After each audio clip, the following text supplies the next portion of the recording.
அருமையான ஒரு அழகான சந்தர்ப்பத்தை அல்லாஹ் நமக்கு தருகிறான்.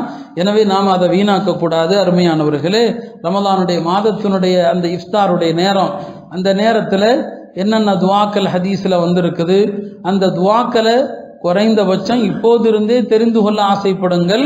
நபி ஸல்லல்லாஹு அலைஹி வஸல்லம் அவர்கள் நோன்பு திறந்த பிறகு துவா செய்வாங்க. மீண்டும் நாம் சொல்கிறோம், நோன்பு திறக்கிற நேரத்தினுடைய ஒழுக்கம் என்ன, முறை என்ன? நோன்பு திறக்கிற நேரம் வந்துட்டா பிஸ்மில்லாஹிர் ரஹ்மானிர் ரஹீம் என்று சொல்லி பேரிச்சம்பழம் தண்ணியை குடிச்சு நோன்பை திறங்க. பிஸ்மில்லா தான் சொல்லணும். திறக்கும் போது பிஸ்மில்லா, திறந்த பிறகு துவா.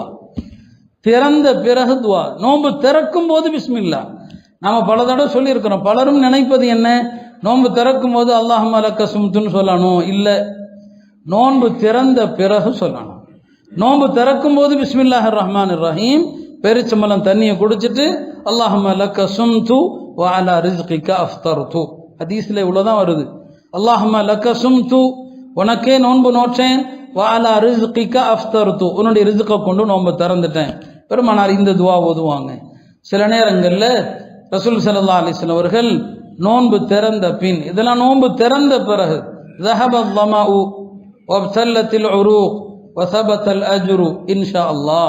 ذهب الظمأ சொன்னா தாகம் தீர்ந்து விட்டது. وابتلت العروق, நரம்புகள் எல்லாம் நனைந்து விட்டது. وثبت الأجر إن شاء الله, கூலியும் அல்லாஹ்வுடைய அருளால் கிடைத்து விட்டதுன்னு சொல்லணும்.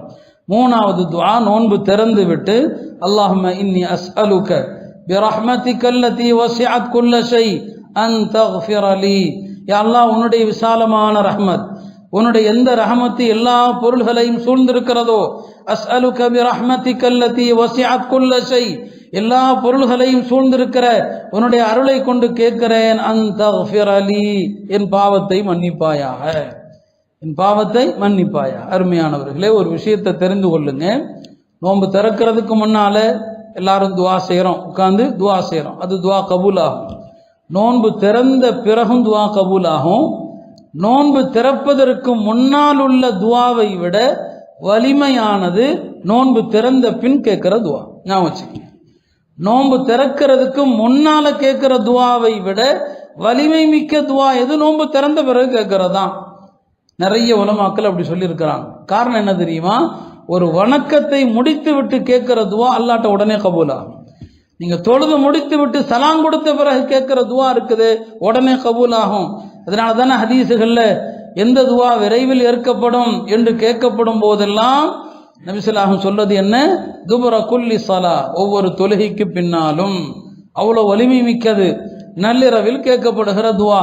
அப்ப நோன்பு திறக்கிறதுக்கு முன்னால துவா எவ்வளவு முக்கியமோ நோன்பு திறந்த பிறகு அதை விட முக்கியம். ஏன்னா ஒரு நல்ல மாதத்துல சில சுன்னத்துகளை தெரியாமலேயே வருது முடிஞ்சிருது, அழகான வாய்ப்புகள் சந்தர்ப்பங்கள் வருது முடிஞ்சிருது. எனவே இந்த விஷயத்தை அழுத்தமா தெரிந்து கொள்ளுங்க.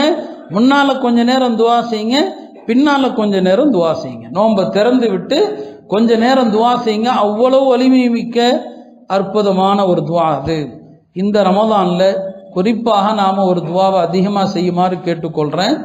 பெருமானார் ஸல்லல்லாஹு அலைஹி வஸல்லம் அவர்களுடைய காலத்தில் ஹிஜ்ரி 5ஆம் ஆண்டு நடந்த ஒரு யுத்தம், அஹ்ஸாப், ஹந்தக் போர் என்று சொல்லுவாங்க. சுமார் 20 நாள்ல இருந்து 1 மாத காலம் வரைக்கும் நீடித்த ஒரு போர். அந்த போர்ல குறைஷிகள், யூதர்கள் எல்லாரும் ஒன்று சேர்ந்தாங்க மதீனாவாசிகளுக்கு எதிராக. அவங்க உள்ள நுழைய விடாம தான் ஒரு அகல் தோண்டி அவங்கள உள்ள வரவிடாம தடுத்தாங்க. ரொம்ப ஆபத்தான ஒரு காலகட்டம் அது. ஏன்னா உள்ள வந்துட்டாங்கன்னா மதீனாவை நாசப்படுத்தி இருப்பாங்க. அவ்வளோ ஆபத்தான நேரம், கடுமையான குளிர்காலம். அந்த போர்க்களத்தினுடைய பல நிகழ்வுகளில் ஒரு நாள் தான் சஹாபாக்கள் சொல்றாங்க, யார சொல்லலாம், எங்களுடைய உள்ளங்கள் பயம் நடுங்குது பயத்தால. ஏன்னா அங்க உள்ள பெண்கள் இருக்கிறாங்க, முஸ்லிம் பெண்கள், குழந்தைகள் இருக்கிறாங்க. ஆபத்தான சூழ்நிலை. இந்த எதிரிகள் எந்த பக்கமா மதீனாவுக்குள்ள வந்தாலும் நாம எந்த உத்தரவாதம் இல்லை, அவ்வளோ பெரிய ஆபத்தில் இருக்கிறோம். அந்த நேரத்தில் தான் ரசூல் ஸல்லல்லாஹு அலைஹி வஸல்லம் அவர்கள் சொல்லி கொடுத்தாங்க, இந்த துவா ஓதுங்க, உள்ளத்தில் இருக்கிற கலக்கம் பீதி நீங்கும். அல்லாஹும்ம அஸ்துர் அவ்ராத்தினா வ ஆமின் ரவ்ஆத்தினா. யா அல்லாஹ், உஸ்துர் அவ்ராத்தினா, எங்கள் குறைகளை மறைத்து எங்கள் அச்சங்களை நீக்குவாயாக, பயத்தை நீக்கி அமைதியை தருவாயாக, வ ஆமின் ரவ்ஆத்தினா. ஏன் இந்த நேரத்தில் இதை சொல்றோம்? இந்த ரமதான்ல எல்லா முஸ்லிம்களும் இந்த துவா ஓதுங்க.